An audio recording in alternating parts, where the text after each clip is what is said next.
Mtazamaji, mshukiwa mkuu wa shambulio la kuchumbiana la kumwagiwa asidi mwanamuziki wa nyimbo za Injili Mary Claire Ochieng huenda alisafiri kutoka nyumbani kwao kule Rongo katika kaunti ya Migori hadi hapa jijini Nairobi ambako alifariki.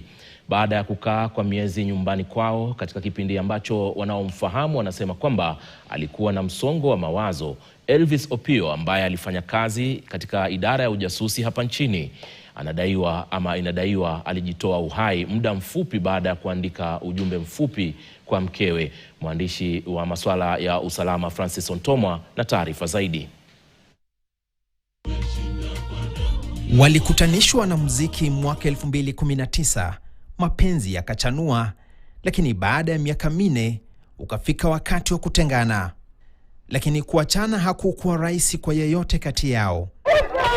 Machi mwaka huu Mary Claire alishambuliwa kando ya barabara ya Ngong karibu na Prestige Plaza. Akamwagiwa kemikali ya asidi kumwacha na majeraha mabaya. Elvis Opiyo aliyekuwa mpenzi wake alikamatwa na kushtakiwa kupanga shambulio hilo, tuhuma alizozikataa vikali. The respondent is granted bond terms only of Kenya shillings 1 million with a surety of similar amount. Aliachiliwa kwa dhamana na kwa muda mrefu inaripotiwa alibaki vijijini huko Rongo hadi aliporejea mjini Jumanne, ikidaiwa kuwa alijitoa uhai hapa katika majengo ya Amani Court Umoja. Uchunguzi wa upasuaji wa mwili uliofanywa katika hospitali ya Mama Lucy ulionyesha kuwepo kwa kemikali ndani ya tumbo lake, huku sampuli zikichukuliwa kwa ajili ya vipimo zaidi vya kitaalam kuhusu sumu. Mary Claire amewahi kusema kuwa katika miaka 4 waliokuwa wakichumbiana, kamwe hakujua kuwa marehemu Elvis alikuwa ameoa nyumbani. Wapelelezi baadaye walidai kuwa Opiyo hakukubali kuachana naye na hivyo kumfanya kupanga kulipiza kisasi baada ya kutumia pesa nyingi. Wapelelezi wanataja msururu wa mashambulio yaliyofuata hadi kufikia hatua ya shambulio hilo.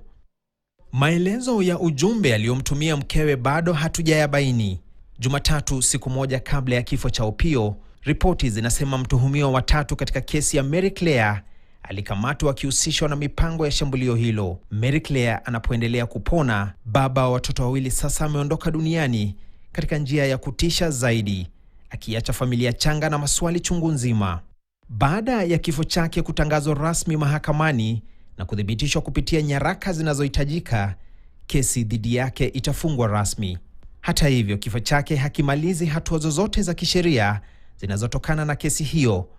Mamlaka bado zinaweza kuendelea na uchunguzi na kuwashtaki watu wengine wowote watakaobainika kuhusika au kusaidia katika kutekeleza shambulio hilo.